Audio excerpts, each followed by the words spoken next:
আজ আমাকে কথা বলতেই হবে ইনশাআল্লাহ, কারণ আগামীতে আবার আপনাদের সাথে দেখা হবে কিনা আমি জানি না। কথা বলতেই হবে।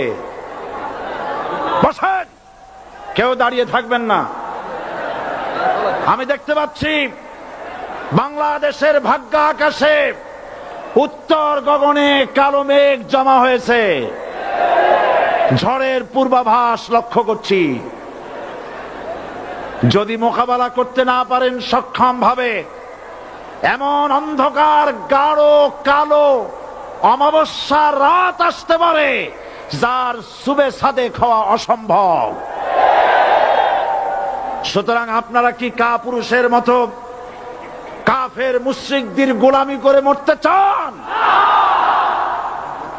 বিড়ালের মতো 500 বছর বেঁচে থাকার কোনো লাভ নাই। সিংহের মতো 1 ঘন্টা বাঁচতে চাই। আমাদেরকে বলা হয় সাম্প্রদায়িক উস্কানিমূলক কথা নাকি আমি বলি। পত্রপত্রিকা দিছে না তারা? সাম্প্রদায়িক উস্কানি কথা, সাম্প্রদায়িক উস্কানিমূলক কথা বলি। সেই জন্যই বোধহয় শত শত মুসলিম আমাদের কাছে এসে মুসলমান হয়। মানুষে আর বোকা বানানো যাবে না। যাবে কি? আর বোকা বানানো যাবে? তারপর বলছে কি? এরপরে বলছে আমাকে বলছে রাজাকার। শুনে রাখো চট্টগ্রামের লক্ষ লক্ষ জনতা, পার্লামেন্টে যখন আমাকে এই কথা বলা হয়েছিল, আমার পার্লামেন্টের কলিগ জাফরুল্লাহ চৌধুরী সাহেব বসে আছেন এখানে। হ্যাঁ, জাফরুল ইসলাম চৌধুরী বসে আছেন পাশে।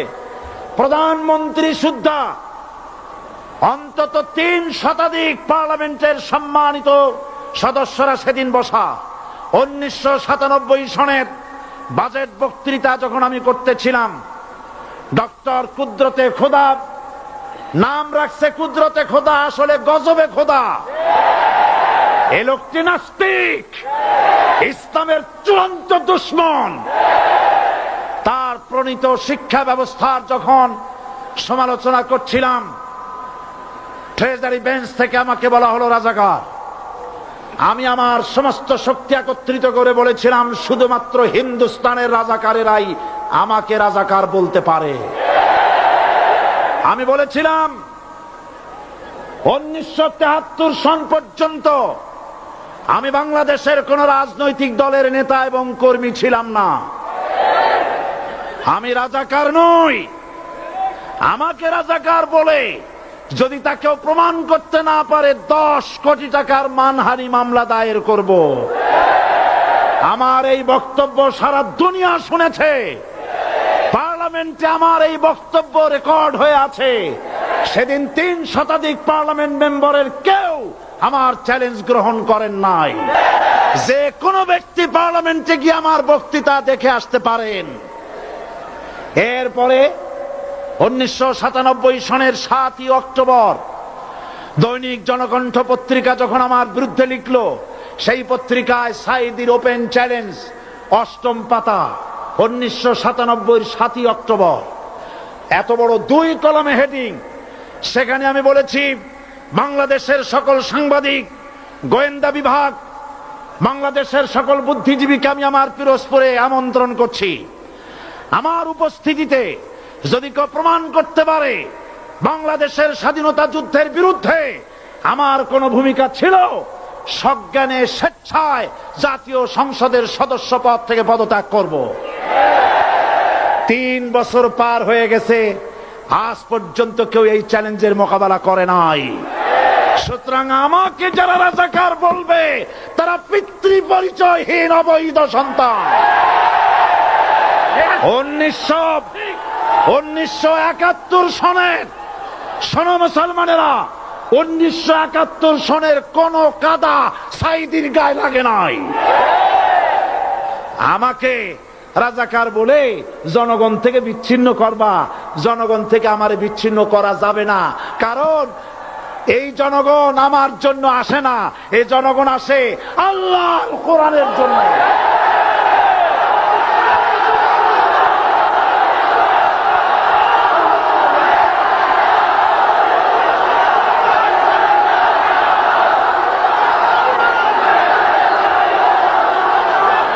আজকে আর যারা ইসলামের কথা বলে, যারা ইসলামের কথা বলে তারাই রাজাকার, তারাই মৌলবাদী।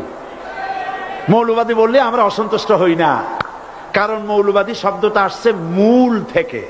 মৌল শব্দ এসেছে মূল থেকে। মূলবাদী তার মানে যারা মূলে আছে। মূল হলো কোরআন, মূল হলো হাদিস, মূল হলেন আল্লাহ, মূল হলেন আল্লাহ রসুল। আমরা আছি মূলে। এখন বলেন তো মূলের শক্তি বেশি না আগার শক্তি বেশি? আমাদের যারা মৌলবাদী বলে ওরা হলো আগাবাদী। মূলে আছে কত কোটি? 12 কোটি। মূলে আছে কত কোটি?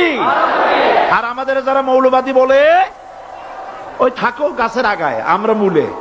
লাভালাভি বেশি করবা না, 12 কোটিতে গাছের গোড়া আসতে নানা দেবে, মামু বাড়ি দিল্লি গিয়ে পড়বা, বাংলার জমিনে জায়গা হবে না।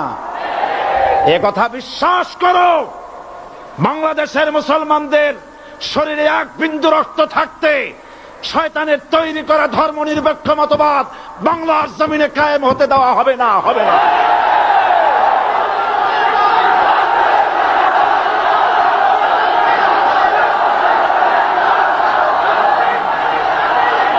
রাসূল করিম সাল্লাল্লাহু আলাইহি ওয়াসাল্লাম কোরআন প্রতিষ্ঠার জন্য আন্দোলন করেছিলেন। আয়াতুল কুরসি আমাদের সে কথাই শিখেছে। আল্লাহ রাব্বুল আলামিন বলেন, আল্লাহু লা ইলাহা ইল্লা হুয়াল হাইয়ুল কাইয়্যুম। প্রাণ খুলে পড়েন, আল্লাহু লা ইলাহা ইল্লা হুয়াল হাইয়ুল কাইয়্যুম। আল্লাহ হচ্ছেন তিনি, যিনি ছাড়া কোনো ইলাহ নাই, আইনদাতা নাই, বিধানদাতা নাই। আমরা মানুষের তৈরি করা আইন মানি না। 12 কোটি মুসলমানের দেশে আইন তৈরি করবে মানুষ, আমরা মানব না। পার্লামেন্টে তৈরি হতে হবে কোরআন দিয়ে, পার্লামেন্টে আইন তৈরি হতে হবে কোরআন দিয়ে। সুতরাং ভয় যতই পান আর যতই ষড়যন্ত্র করেন, 4 দল যখন একত্রিত হয়েছে, ঐক্যবদ্ধ থাকবে, সরকার ঐক্যবদ্ধভাবে গঠন হবে, নির্বাচন ঐক্যবদ্ধভাবে হবে এবং কোরআন হবে, আল কোরআনের পার্লামেন্ট হবে বাংলাদেশে।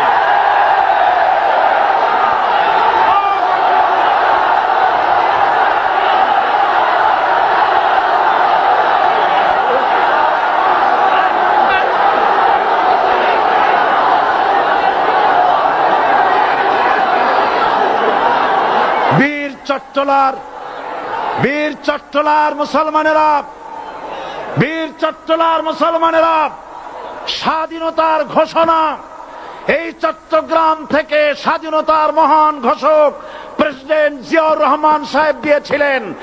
এই চট্টগ্রাম থেকেই ইসলামী রাষ্ট্রের ঘোষণা হবে।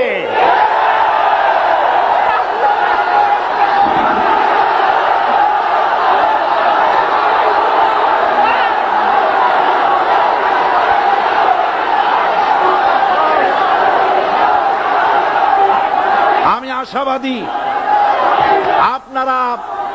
আপনারা অবশ্যই তা পারবেন। আমি 100% বিশ্বাস করি ইনশাআল্লাহ। কারণ যে ষড়যন্ত্রের মোকাবেলা করে স্থানীয় রাজনৈতিক দলের নেতৃবৃন্দ কোরআনের মাহফিল সিনায় এনেছেন, আমি প্রথম দিনেই বলেছি চট্টগ্রাম তাফসিরুল কোরআন মাহফিল কোন রাজনৈতিক দলের প্রতিনিধিত্ব করে না। এটা কোন জামাত শিবিরের একক সম্পদ নয়, এটা চট্টগ্রামের মুসলমানদের কলিজার টুকরা তাফসিরের মাহফিল।